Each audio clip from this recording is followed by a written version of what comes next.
Welcome to Tell Me Your Story, New Paradigms for a New World. I'm Richard Dugan, your host, and I'm going to belay the preliminaries that we normally have at the front end of this program to bring our guest right to the forefront, because it's not a subject that I usually cover on this program, although we sort of allude to it in other programs as well.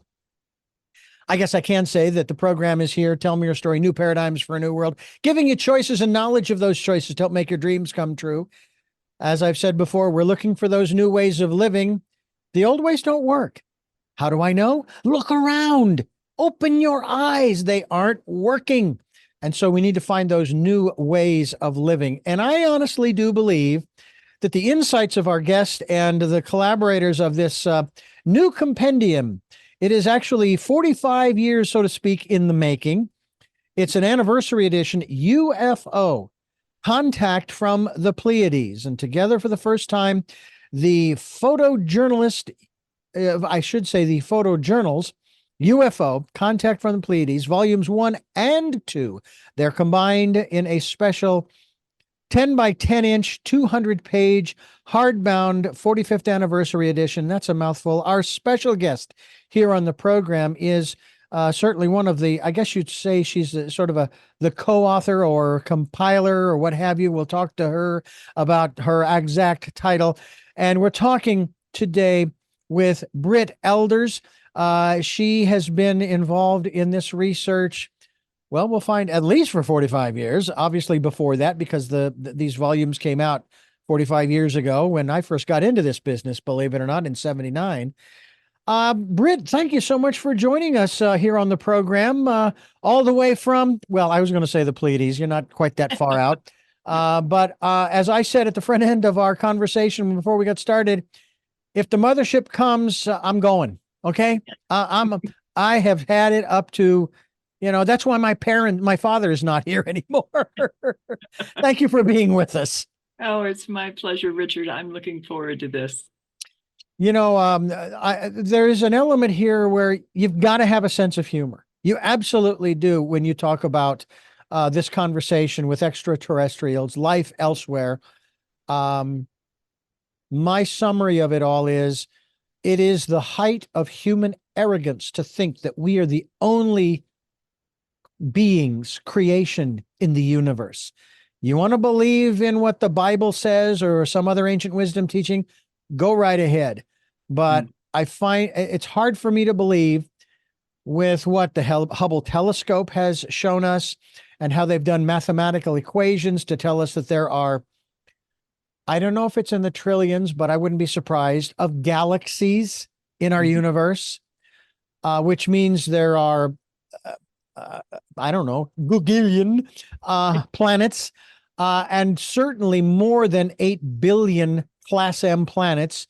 And if the good Lord had intended for each one of us to have a solitary life, we would be individually on those. But that ain't the case. We're all here, which means we're all supposed to kind of work together, play together, grow together, share, and somehow, I don't know, just, be kind in that respect. This is not a solo endeavor. And, so we want to talk a little bit about this in terms of this whole issue of this contact from the Pleiades.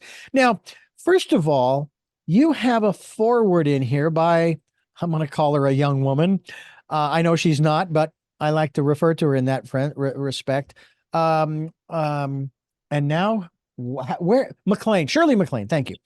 That was the universe just tapping in there. They asked the questions. I'm just along for the ride. But Shirley has contributed, and she's obviously said some things about this, and she's obviously been very outspoken for the majority of her life about, psychic and paranormal and other things, as well as other beings in the universe. Yes.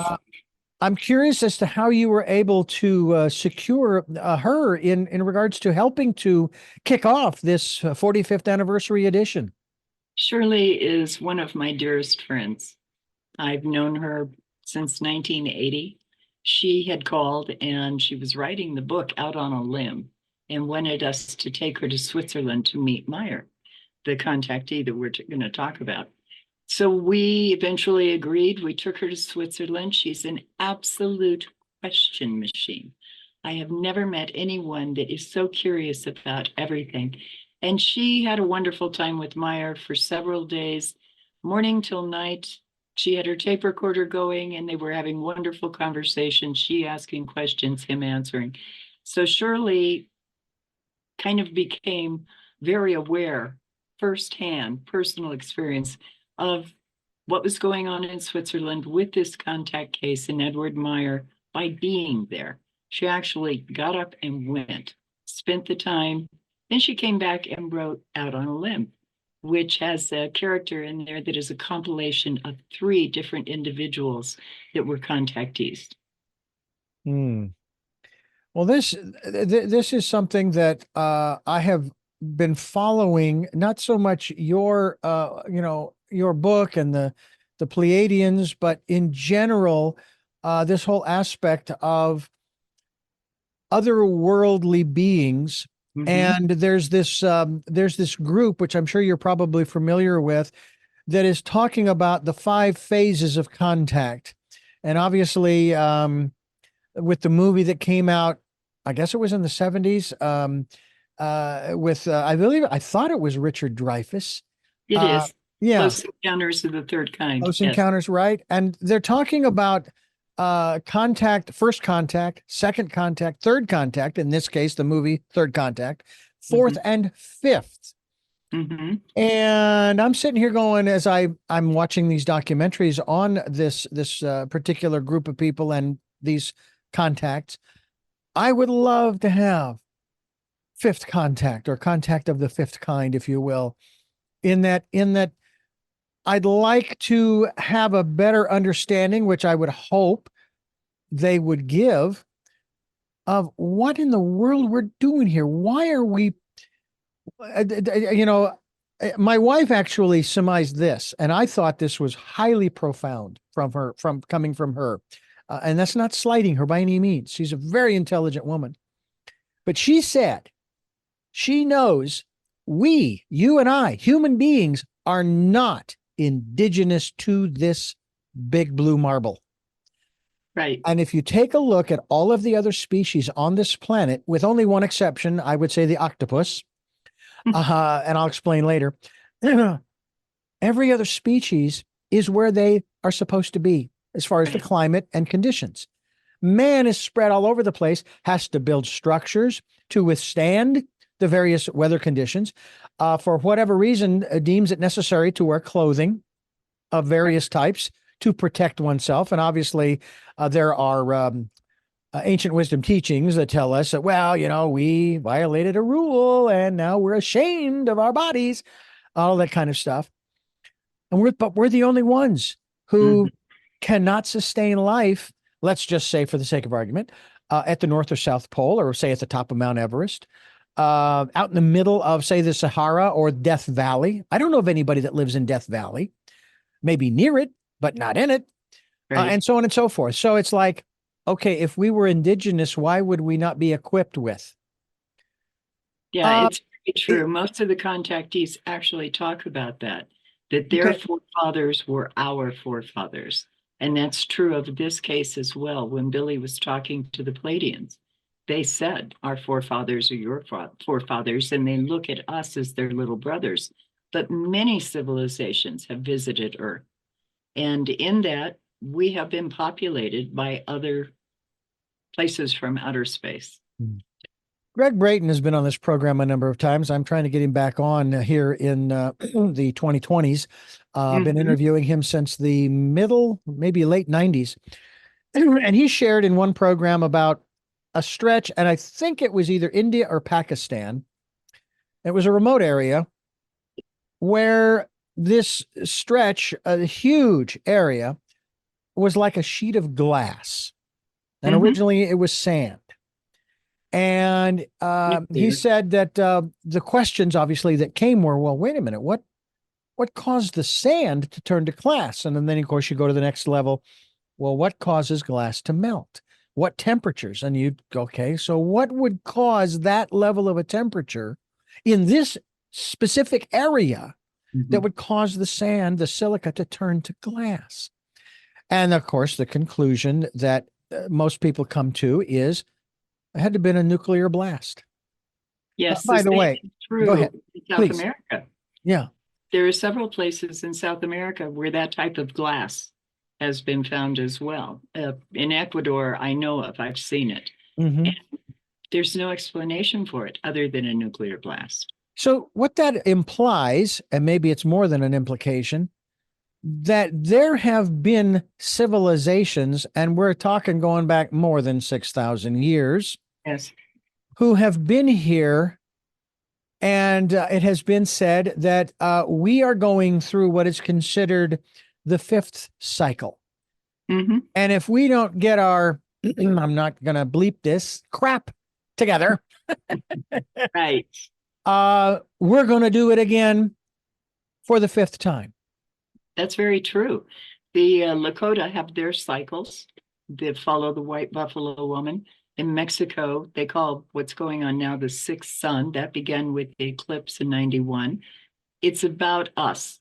We have to be responsible for ourselves, change the way we look at each other, change the way we look at the world, and work to make ourselves better people. It's kind of scary to think that in the space we're in right now, we would go into outer space and expect everyone else out there to view us with the same arrogance we view ourselves. Yeah. And I take it, based upon not only your experiences, but obviously the people that you've interviewed over the years, that isn't the case out there. That these other, I don't want to just say they, but I guess we'll stay focused on the Pleiadians.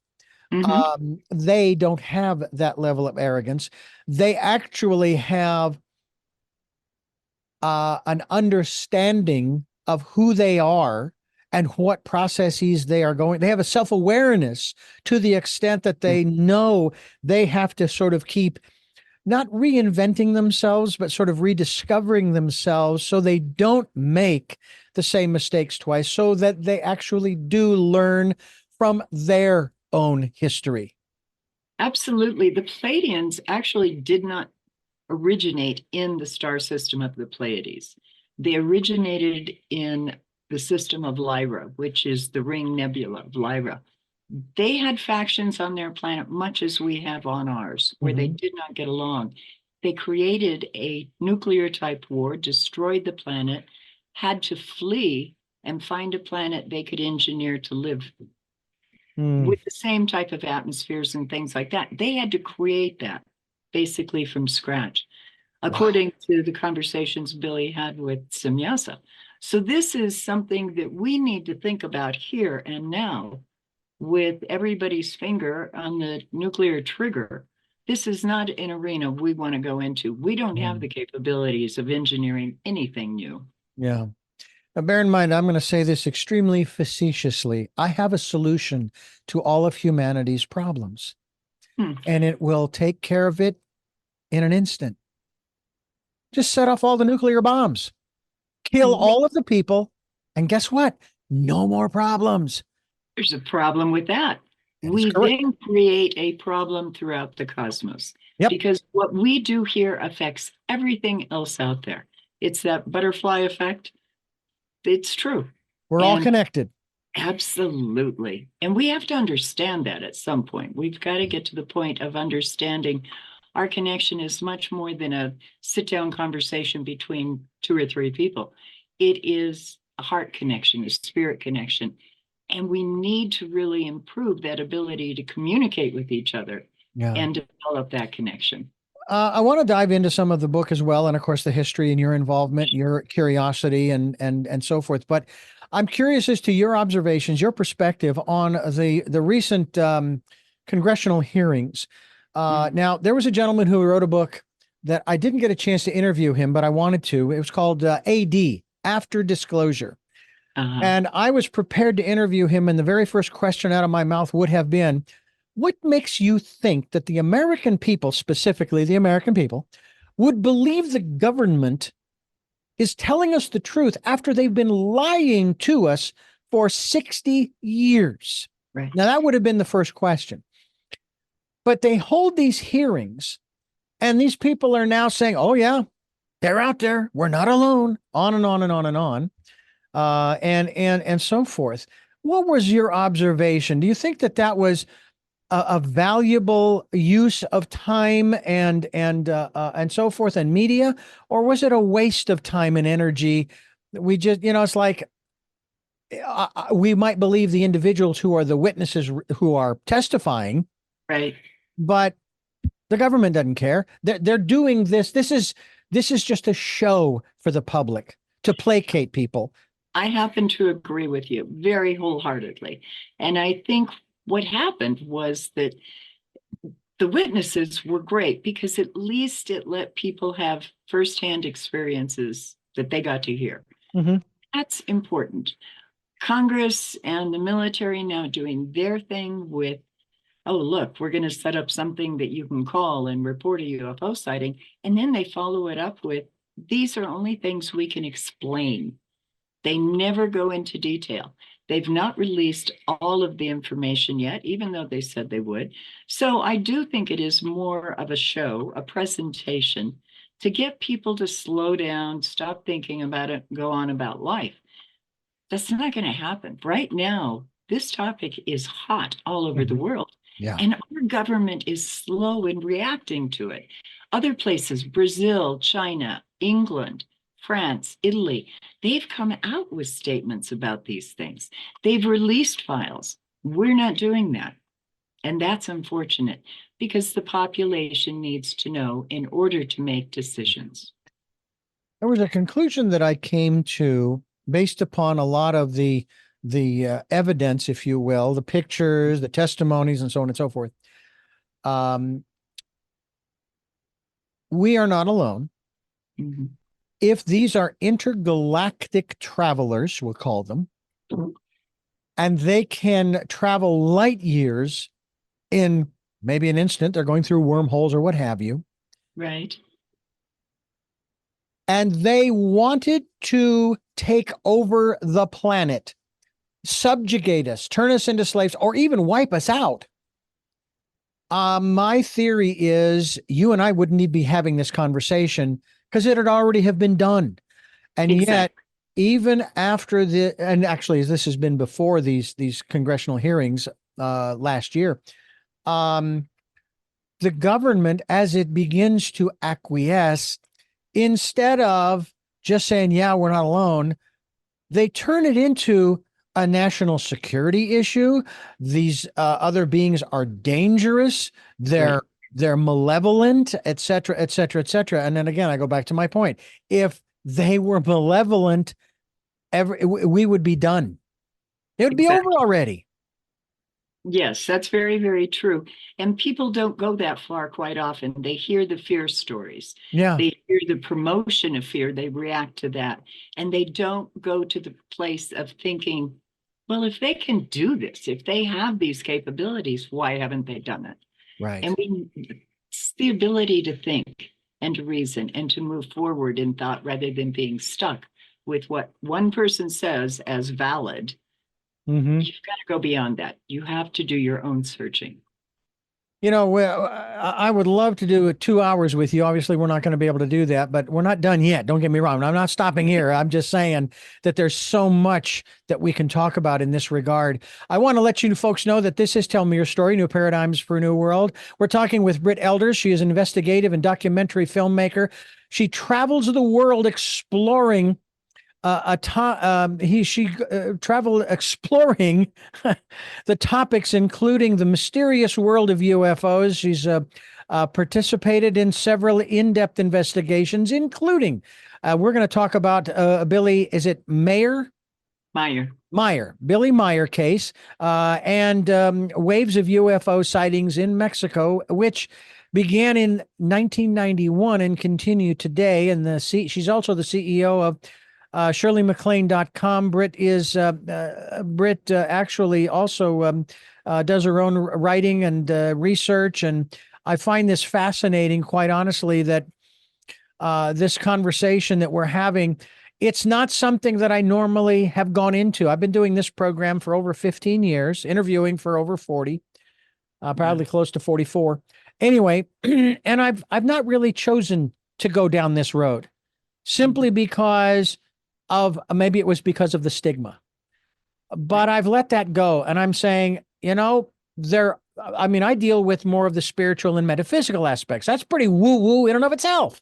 So what am I afraid of, and I can't prove any of this. I might believe some of this and I can share my beliefs and my theories and so forth, but I don't know. For example, when we talk about death and dying, I don't know that there's anything else after this. And even if there isn't, we won't know it anyway because there isn't. It's over. It's dark. Right. It's done. But it doesn't make any sense. It's illogical that we would be created to live these lives, to have these experiences, these conversations, these insights, et cetera, et cetera, et cetera. And then it's lights out. That makes no sense to me. So, plus the fact we have people like Shirley MacLaine, regardless of what your perspective is on her, folks, who has associated with, I think, the paranormal, the spiritual, the other side, if you will, and so on and so forth. So that's why we're talking about this today. Let's go ahead and dive into the conversation that this particular book that we're talking about, the volumes 1 and 2, and again, the title of the book is UFO Contact from the Pleiades. This is the 45th anniversary edition. It's volumes 1 and 2, and I take it that when it was first released, it was actually 2 separate books. Yes. And here we are in the 21st century, and whammo, we've got it in one volume. A wonderful, if you still have a coffee table, yeah. a coffee table book. But first of all, who is Billy Meier? Billy Meier is he's a human, just like you and I. He has one arm. He lost one arm in a bus accident. He's wise, but worldly, not educated the traditional way. He only has a 5th grade education, but he has traveled throughout the Middle East and through Europe. So he's very knowledgeable. The great thing about Billy is he's a very normal person. And when this case began back in 1975, you have to remember, we didn't have phones, cell phones. We had telephones, but not cell phones. Mm-hmm. We didn't have personal computers. We didn't have Photoshop. And Industrial Light and Magic was just getting started. So there were none of the technical abilities available to this farmer that there are today. Mm-hmm. He was taking photographs, movie footage, supplying audio recordings of the craft, and had metal samples of the skin of the craft.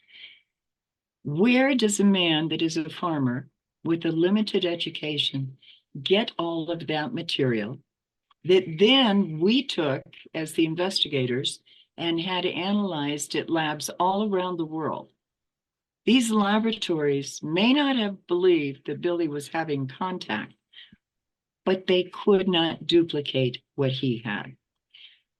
We're talking JPL, IBM, Scripps Institute, these different places where that's what they do. They knew how to analyze this material. They couldn't duplicate it. They didn't know what it was. And they just frankly said, your guess is as good as mine, but I know it has not been faked. So what do we do with that? As investigators, we decided that the books and documentary film, which is coming out soon, should be put together so people can make their own decisions. Well, there's a shocker. Let people make their own decisions. Well, you got to trust people at some point. They can think. Yeah. It bothers me that our government specifically seems that they have the attitude, quoting a line from the movie with Jack Nicholson and Tom Cruise. They seem to think that we can't handle the truth. True. And it's like, who do you think you are? It's we the people. If you're talking about America, the United States, it's we the people who are in control, not you. But I think that people have to remember that we're in control. Exactly right. We have to put ourselves in a position so we voice and express ourselves, and we don't do that anymore. Why did you even get involved in this? What was it about this subject? And I say it in a general sense, in a generic sense, that clicked in you saying, I got to check this out.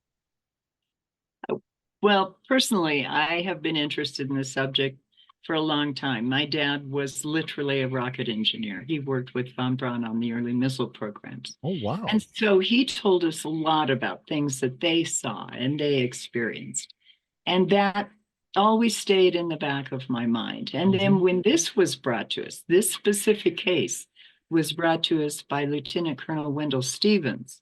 And he asked us to put our investigative company, electronic countermeasure company, into the investigation so we could do a thorough and professional investigation of the evidence. We agreed. We had a client in Europe, and so we went from London into Switzerland, met with Meier, and he turned over everything: inner negatives, 8mm movie footage, metal samples, audio recordings, and we interviewed hundreds of witnesses.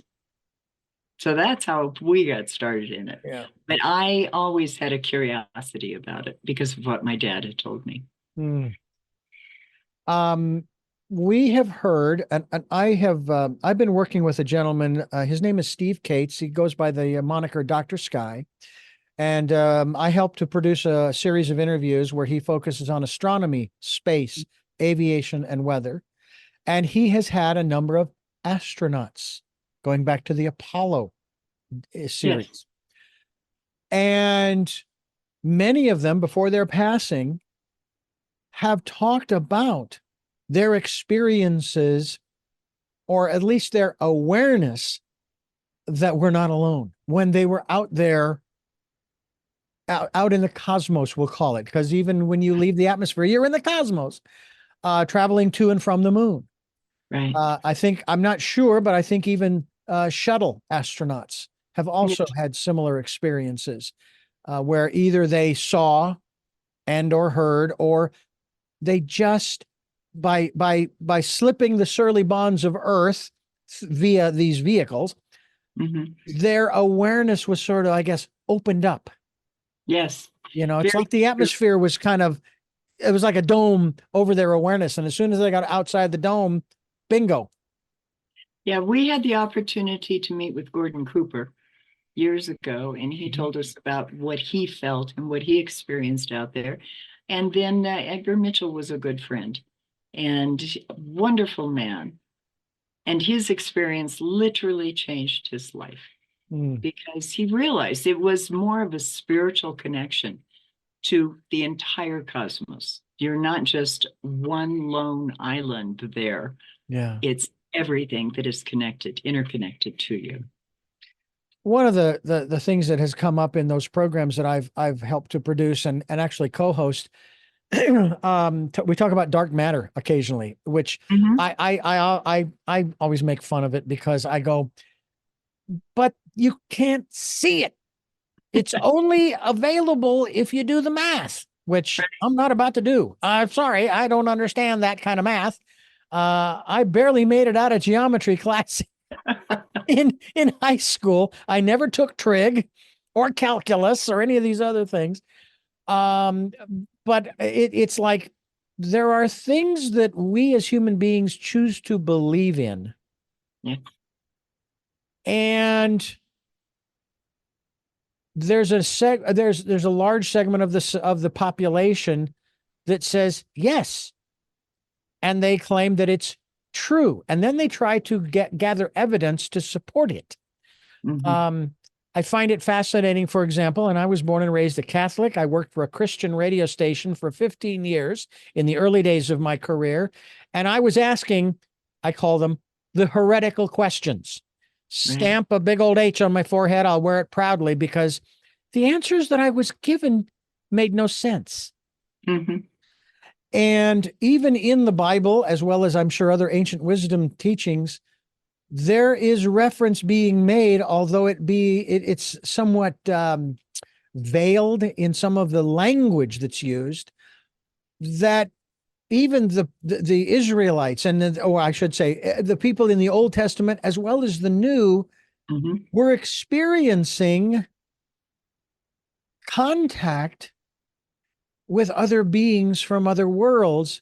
But it has been said that if that were acknowledged, it would undermine. Matter of fact, that was one of the other things with the author of AC, After Contact, that if all of this came out and it was proven to be true, it would literally change everything. It would change the religion. It would even change our economy. It would change our education. I mean, the list goes on and on. Is that a fair observation on the part of some?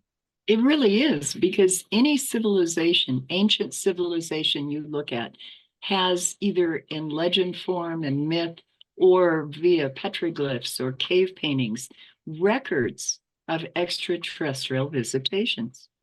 So this goes back through history all around the planet. It doesn't just happen in one place, it's everywhere. And you really get in and dig and find out all of these historical connections long before we had the written word. It's amazing. It's mind-boggling that this was going on. I am curious about, I'm going to bring up a subject that is going to throw up a bunch of red flags for a lot of people. I'm sorry for what is the phrase they talk about, for triggering you. What is the conversation surrounding the issue of gender? Now, human beings from my early days in biology class, when the sperm and the egg are joined together, they come together and they start to divide and divide and divide. It has been shown that every single human being starts out as a female. And then the DNA information says, okay, add a Y chromosome over here. No, keep 2 X's over here. Y over here. What is has there been any conversation regarding gender, especially in regards to, and I don't want to say the confusion, because if you start taking a look, for example, at cosmetic surgery, I used to poo-poo that thing. Oh, come on, go get some therapy. And and then I got to thinking more and more deeply about that. And if a person feels that they need to make an alteration in their physical body that helps them and their psyche, their emotional, mental state to be more at peace, do it. Go for it. Right. And I feel this whole issue regarding gender selection by an individual I think it's the same thing. Has this ever been a conversation that you're aware of over the years? It is a conversation, not necessarily with Billy, but with other contactees and people that have had experiences with extraterrestrials. They say that there are 2 genders on Earth, but there are multitudes of sexual choices and identifications. But the genders go back to the Y and the XX chromosomes. That's how they look at it. There are civilizations, though, out there in the cosmos that are androgynous, that have never made that division between male and female, and deal as one total human being. There are many thoughts also that what we're looking for here on this planet is the other side of ourself. Because when you have that XX or that XY chromosome issue happening, you're missing half of yourself. So in that search for identity, you're trying to attract yourself to yourself. So there's a lot of conversation that isn't too detailed and specific, but those are the generalities that we hear from contactees. I'm curious too about this aspect of the depictions of some of these things that we're talking about in our modern day science fiction television programs as well as movies.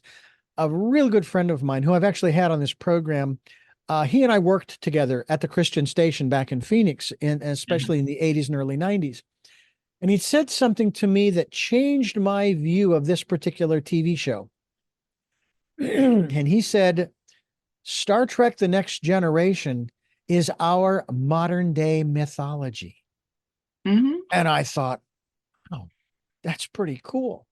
Yeah. And I'm wondering if some of the stories, because they've dealt with these subjects, they actually have dealt with the whole androgyny, as well as one episode that dealt with the evolution of a particular species from a physical humanoid body Uh-huh. into what looked like golden light.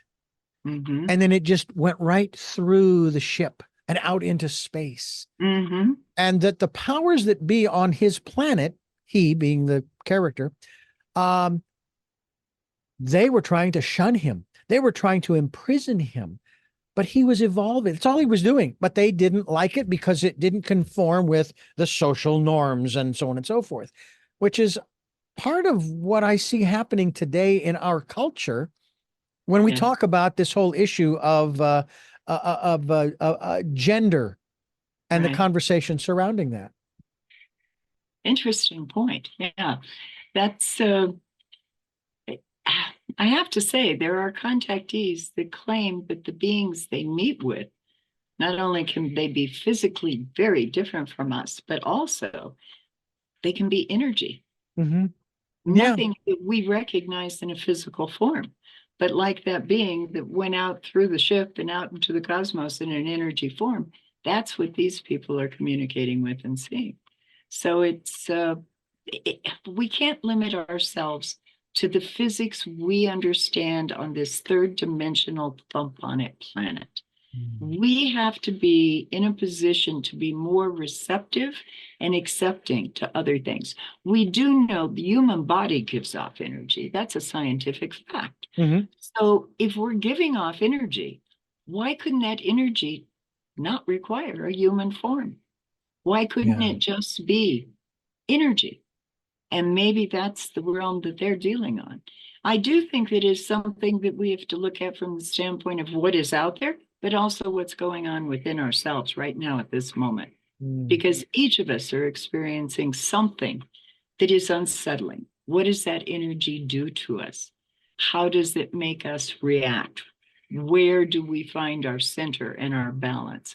It's really a big deal. And we're missing the boat in so many cases.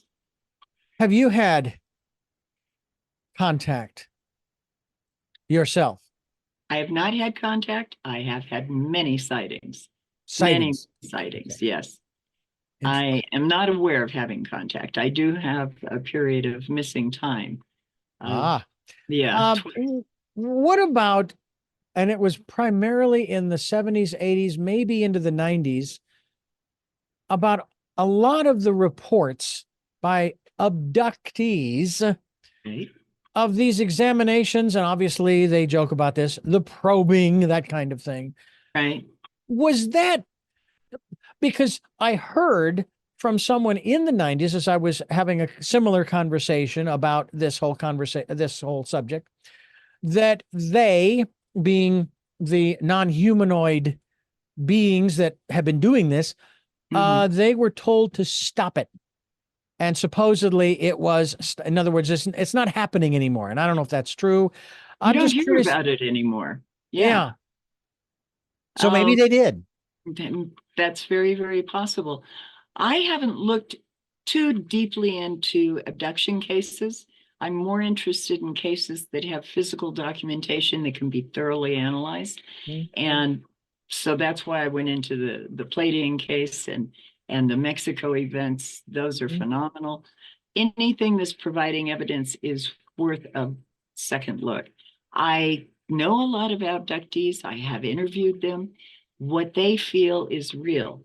But many times I've found also through Dr. Mack, Johnny Mack, and others that are really involved in this situation of abductions, they find that the people labeled it an abduction because of the fear. And it was Mhm. the fear of the unknown, the fear of a being that looked different than they did. And that was something that just resonated. So they couldn't call it a contact. They called it a fear, an abduction. And then the probing they agreed to. So many times we found that it was something that they had agreed to on a conscious or unconscious level. when they were going through hypnosis to review all of the circumstances. That came out often. Yeah. Um, and I'm just curious to finish this up here on this issue of the abductees. What about evidence of things being implanted? Yes, there is a lot of evidence of that. There was a doctor in California, he's recently passed, and he had volumes of x-rays where people had things implanted in their sinuses, behind their ears, little tiny things that you could barely perceive on the x-ray. And then quite often he would go in and do surgeries to remove it. It was things that he couldn't understand or explain, had no business being anywhere near a person's brain or head or sinuses. Yeah. Brit Elders, my guest. I'm Richard Dugan, and you're listening to and watching Tell Meier's Story, New Paradigms for a New World. I'm curious on another level. When we get together with many of our guests, we talk about raising our consciousness, getting in touch with the divine. What can you tell us about your interviews with people who have had contact and conversations, for that matter, in regards to the spiritual world? Is there that same connection amongst these folks, these beings that are out there? Do they have a spiritual life? Are they worshiping? And I hate to put it this way, are they worshiping the same God as we are? Well, let's talk about the Pleiadians specifically, because Okay. they do believe in a creation force. Mm-hmm. They say you call it God, call it many other names, but it's a creational force. It exists in everything. It's the thing that ties us all together. Mm-hmm. So our interaction with whatever you want to call it, God, divine, creation, is about recognizing a piece of ourselves in that creational force, as well as everyone around us. They also say that we won't really grow until we develop as a spiritual being. And that is leaving the anger, the monetary greed, the things like that behind to move forward where it's not where it's like a communistic society where everything is supposed to be equal, but Right. where people really can do the things that their natural gifts propel them to do. Mm-hmm. So if you're a writer, you instinctively write. If you're an explorer of the cosmos, you instinctively explore. The Inca tried to do that in their cultures. And this is something that the Pleiadians say we need to do as well. But we have to become aware of the creational existence that's within each of us and everything here. Is there validity in the philosophy that, and I'll use the term you've used, that the creative force, Mhm. and I think was it Stephen Hawking who said, no, I think it was Carl Sagan who said that it's actually a friendly universe, that the creative force is not only friendly, but that the creative force actually does, if we will allow it, it will take care of us, similar to the way Jesus spoke to his disciples who were moaning and groaning and complaining about, oh my God, what are we going to eat? And where am I going to sleep? And what am I going to wear? And he points to the birds. He points to nature basically and say, look at nature. It's doing its thing and it's taken care of. And you were created as a higher being than those things. Doesn't make you superior, mind you. And how much more will you be taken care of? Is that creative force? I don't know if there's been that much in-depth aspects to. There has been. Oh, There has wonderful. been. But it's important because you have to take care of yourself first. So you have to recognize that spiritual connection to creation, to each other first. Mm-hmm. Then when you start moving in that arena, and I hate to use the word love because it is so overused and applied to everything you can think of. Yeah. But if you begin to love that heartfelt connection between everything that exists, you develop as a spiritual person. So you become a more spiritual being. You look at your enemies with that same heartfelt love that you do your best friend. And then you raise yourself up. And by raising yourself up, the Pleiadians say that when you hit that point, then the world opens up to you. Then the cosmos opens up to you. Then you can successfully join and take your place in the cosmos, in the universe, because you've done the work. Yes. You know, I came across this in an interview just recently. We were talking about the golden rule, as it's said. And I mean, Jesus made the comment, you know, do unto others as you would have them do unto you. Right. Well, let's bring it full circle, so to speak, as far as the whole interconnectedness of all of us in the universe. Do unto others because you are the others. Exactly. That's beautiful. Mm-hmm. Yeah. We're talking with Brit Elders. We're talking about, of course, this latest release. This is one heck of a, I was going to say a really big book. It's 10 by 10 inches.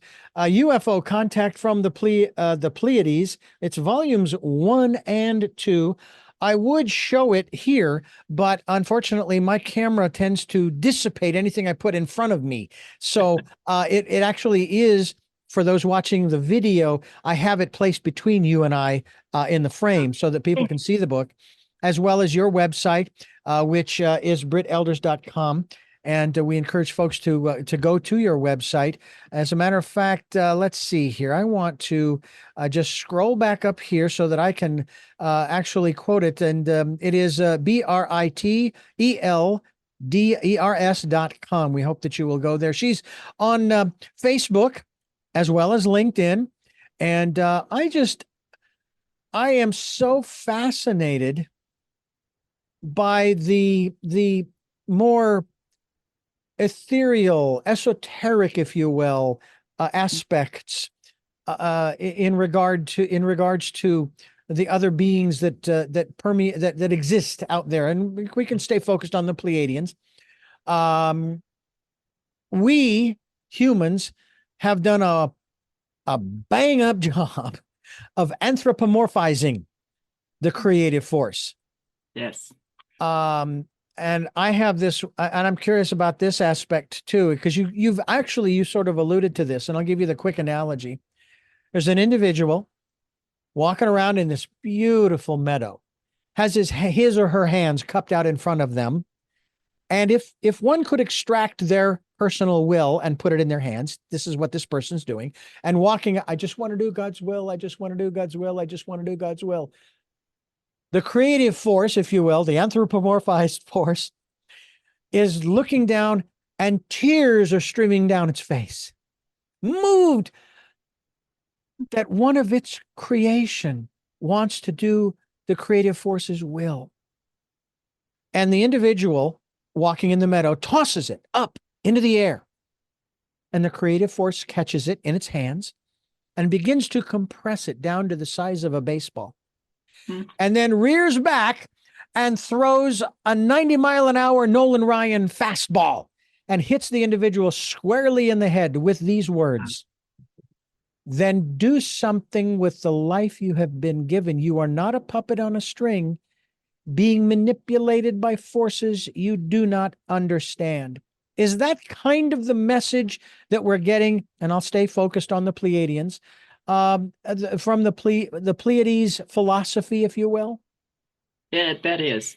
But like I said, it starts with self. Mm-hmm. You have to do that in the beginning, and you've got to do the inner work, and you've not got to let fear come in and let it dictate and manipulate you. And that's what so many people do.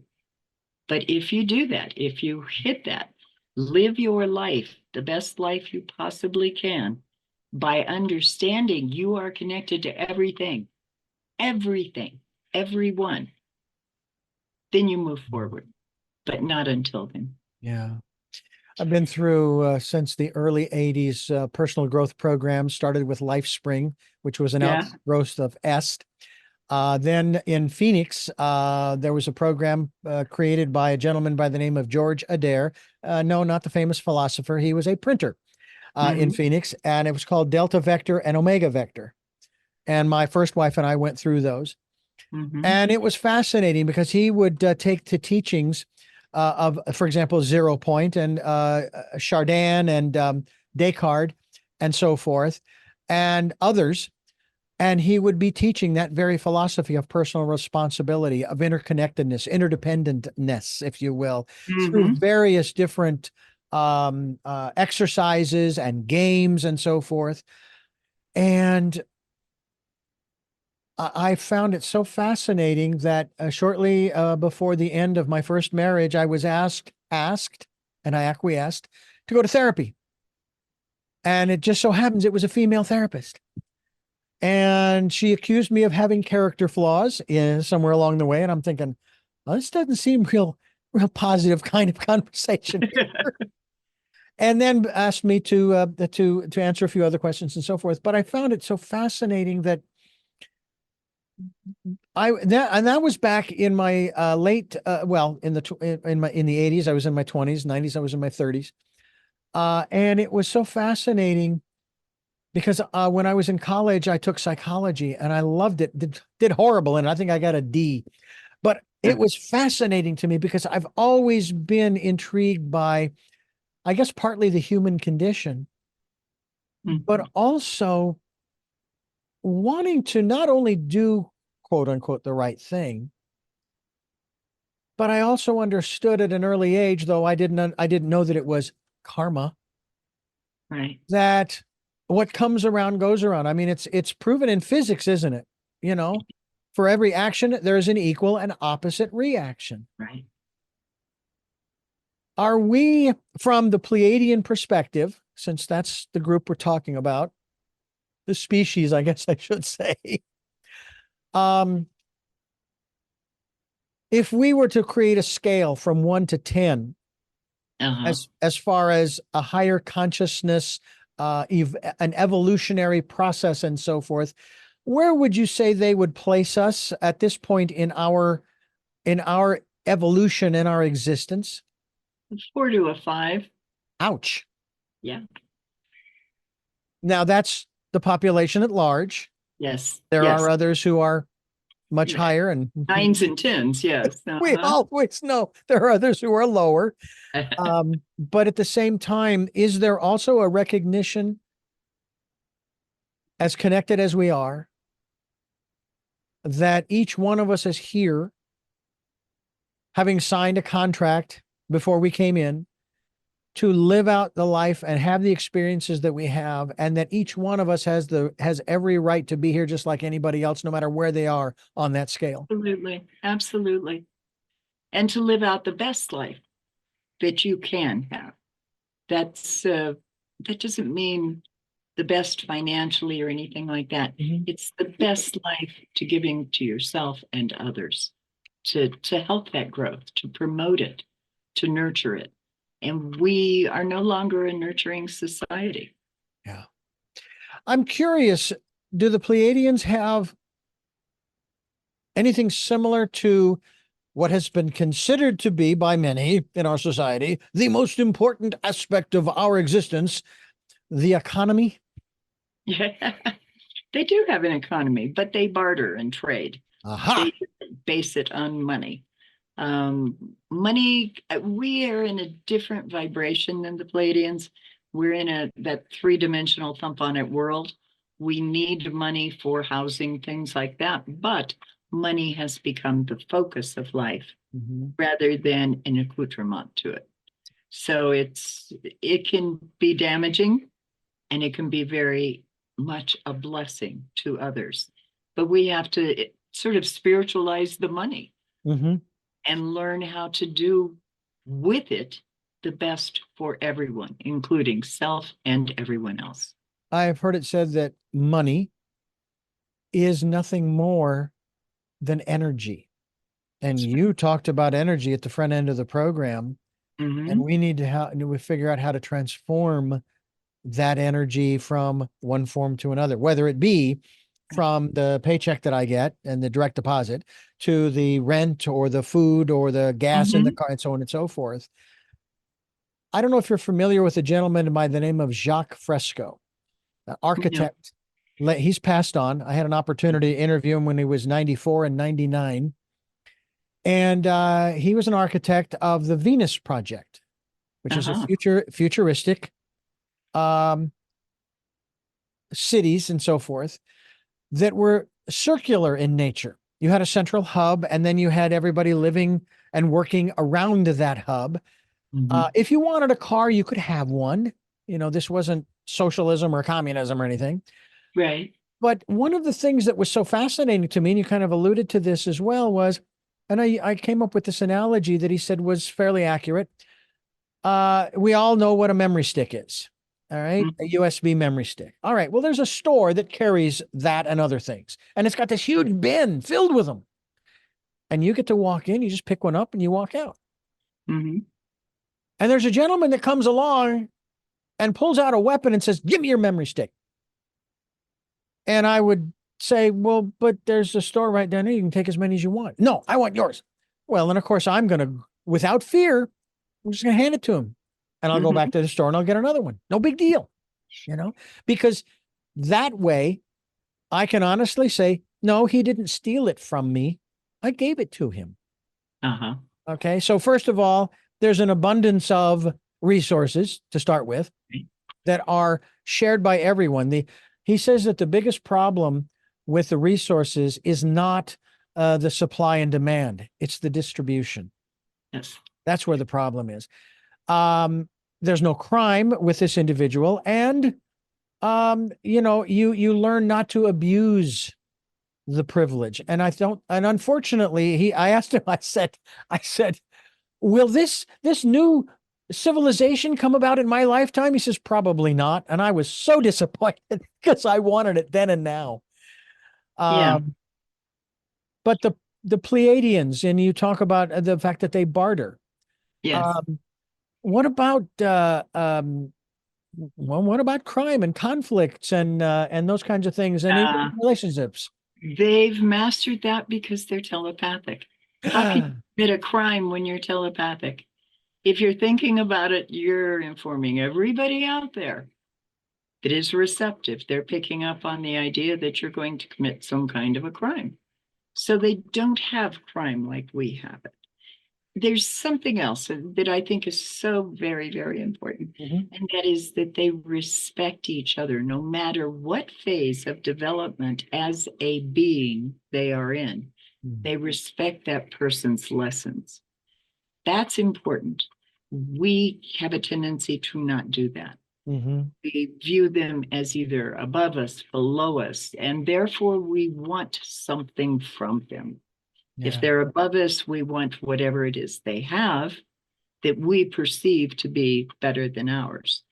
And we just have to have that generalized respect and understanding everybody's going through what they need to go through without someone pulling the strings and demanding something that isn't rightfully theirs. Wow. So yeah, it's a different system, but the telepathy, oh my gosh, I would love a world where there is telepathic communication. There would be no lies, there would be no misleading, there would be no crime. Yeah. We would be able to exist with each other, knowing, openly knowing Mm-hmm. what we have to share with each other and how Sounds we can help each other grow. sounds an awful lot like the precogs in Minority Report.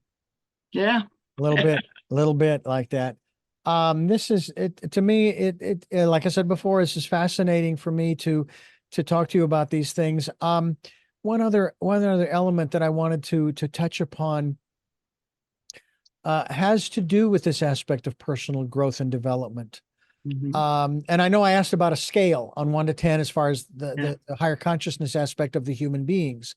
Would you say that the Pleiadians are probably closer to 8 or 9? Yeah, there are 7 or 8, I'd 7 or 8? say. Okay. Yeah. They're And developing too, just like we are. okay. They're constantly evolving and changing and growing and learning. And the thought that just crossed my mind was, that I'm asking all these questions of a detailed nature about the Pleiadians, and the thought that came through was, that none of that is really relevant. Yes, we're all connected, and yeah, they've got their way of life, and we have ours. What is it? Is there a central message Mm. from all of the people that you have interviewed and documented and so forth, is there a central message from the Pleiadians that they really want to get across to the humans here on Earth? That we are not the only thinking beings in the universe. That is the bottom line message. That's the primary one. That we have to understand we are all related. Hmm. And I would ask if we have reached the point of no return in regards to self-annihilation the fifth time. I believe it's five, might be Yeah, six, we're but working on the sixth. working on the sixth extinction event. But I'm just curious as to whether or not we have crossed that point of no return, or No, is there is time. in every moment we can go either way. That's very true. It is literally moment to moment what we choose. And we being the collective as well as the individual, because it's that choice that creates the reality. They have something called an event clock. If A happens and B happens, C will happen. Mhm. And they say we are not to the point of reaching C yet. So we're in a position where the changes and decisions we make now can either destroy us or save us. You've heard the old saying about choices, and the choices that we've made in the past have brought us to where we are. And I've even gone so far as to say, do you know that some of the choices that you and I made as children Right. have brought us right here where we are talking to each other? Now, we can't exactly see the path, but here we are. Right. And then, of course, the choices we make today will place us where we will be in the future. And one of my guests had a great addendum to that. He says, yes, that's true. However, he said, all of the choices that you make now are based upon your perception of what you think the future will be. Mm-hmm.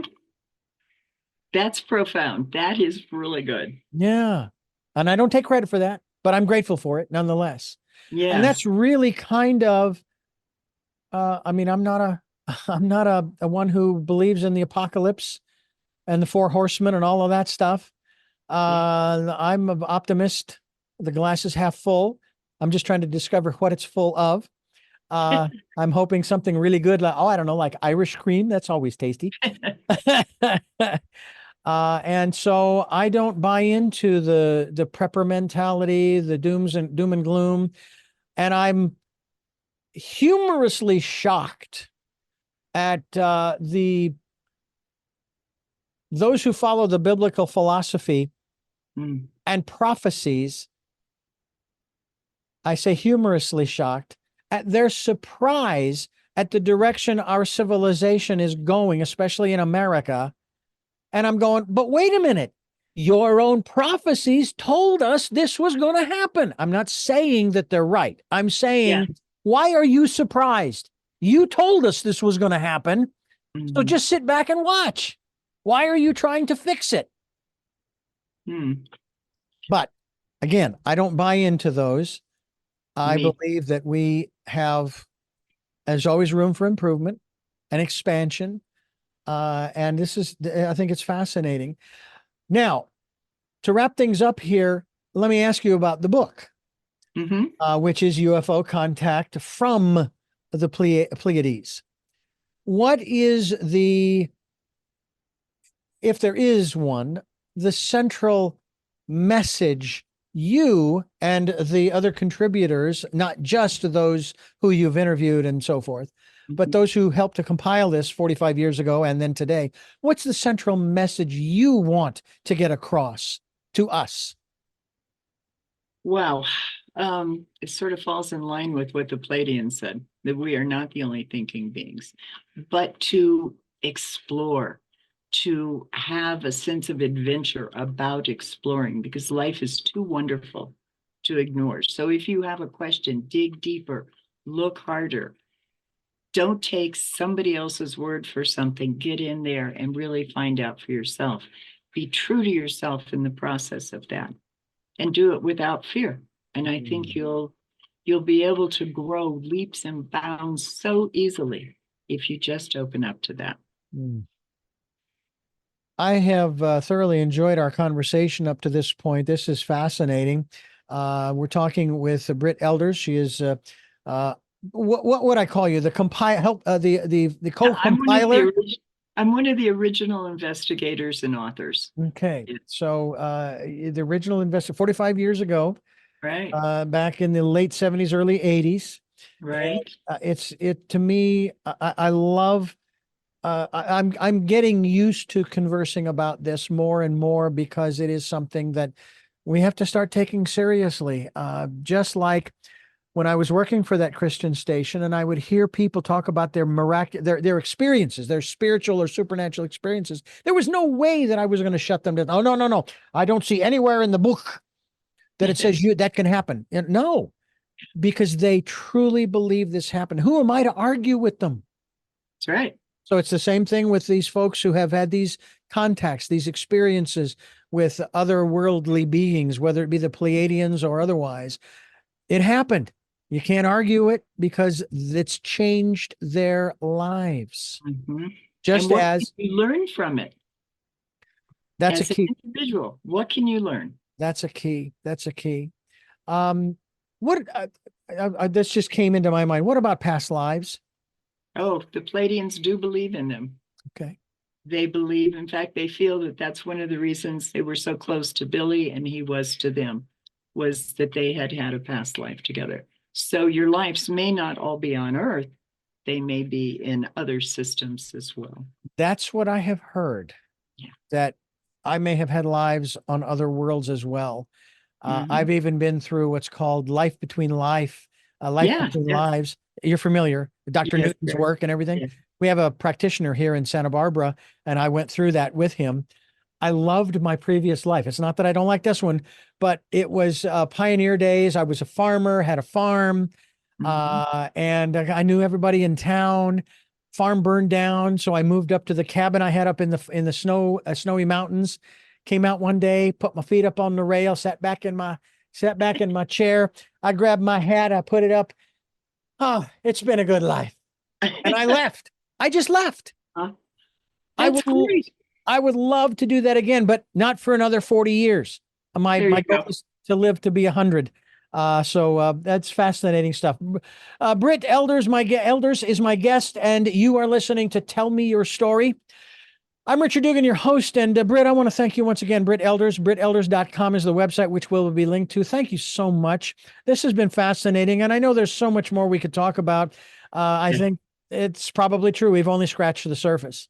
Yes, that's true. Thank you. I've thoroughly enjoyed it. However, I have 3 final questions that I want to ask you that I ask all of my guests.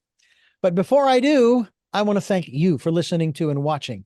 Tell Me Your Story, New Paradigms for a New World, where we are giving you choices and knowledge of those choices to help make your dreams come true. And we are here on Sundays at 7 a.m. and 7 p.m., Monday mornings at 1 a.m., Wednesdays at 9 a.m. for our special edition of Tell Me Your Story, and Monday through Friday, believe it or not, from 8 to 9 a.m. So 9 different programs, 9 different topics, 9 different guests, 9 different conversations. We hope that you will listen.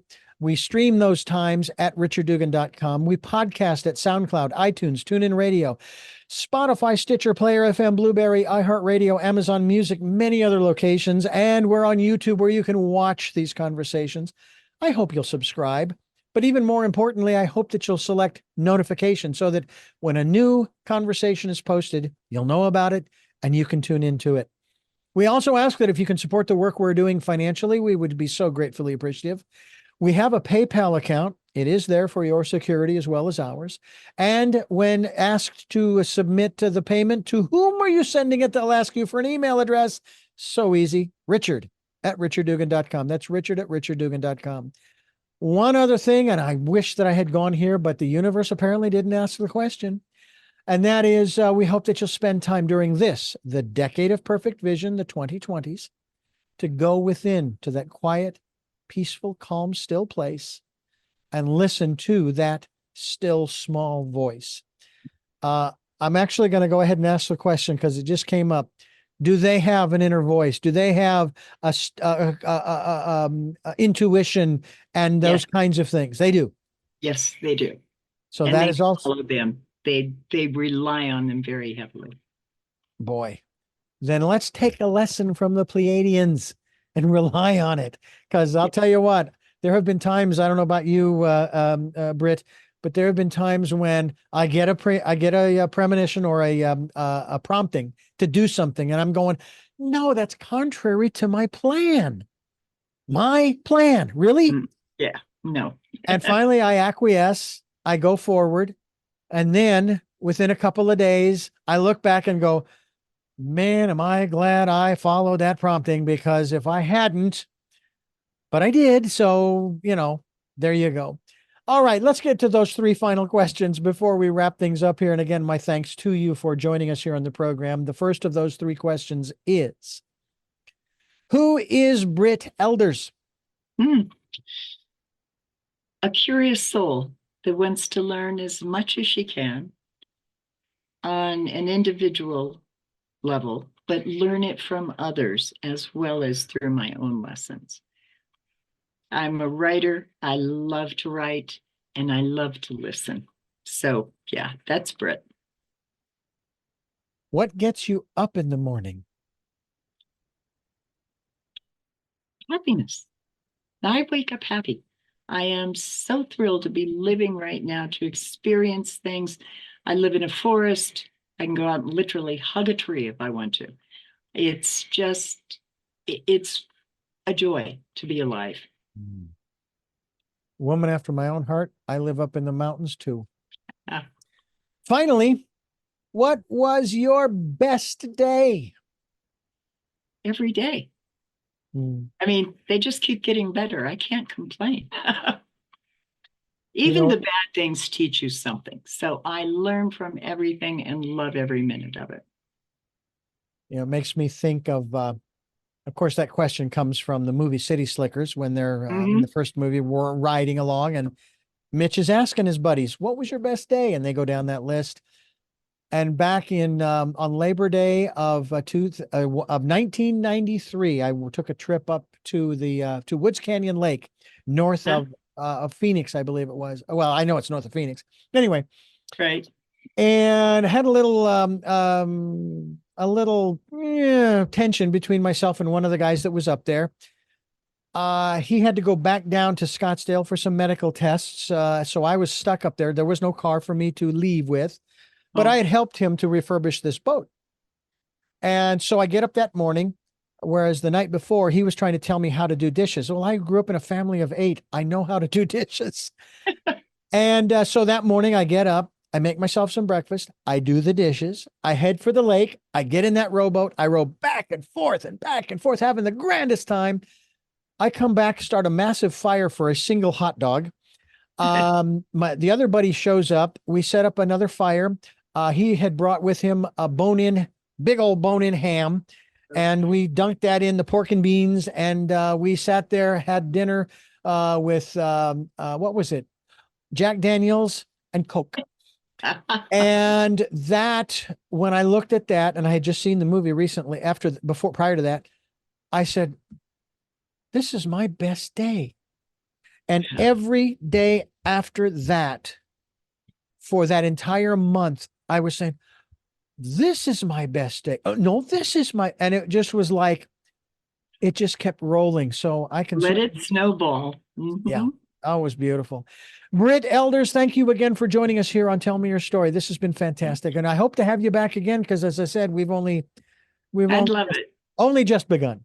That's right. I'd love it. Thank you, Richard. And I thank you for listening to and watching Tell Me Your Story, New Paradigms for a New World, where we are giving you choices and knowledge of those choices to help make your dreams come true. And until our next broadcast, podcast, videocast, love to Lal. Jeanette, I am still listening. Dad, continue to be happy, because I am. Smokey, I'll see you on the other side. To my dear friend Zorro, aho, aho.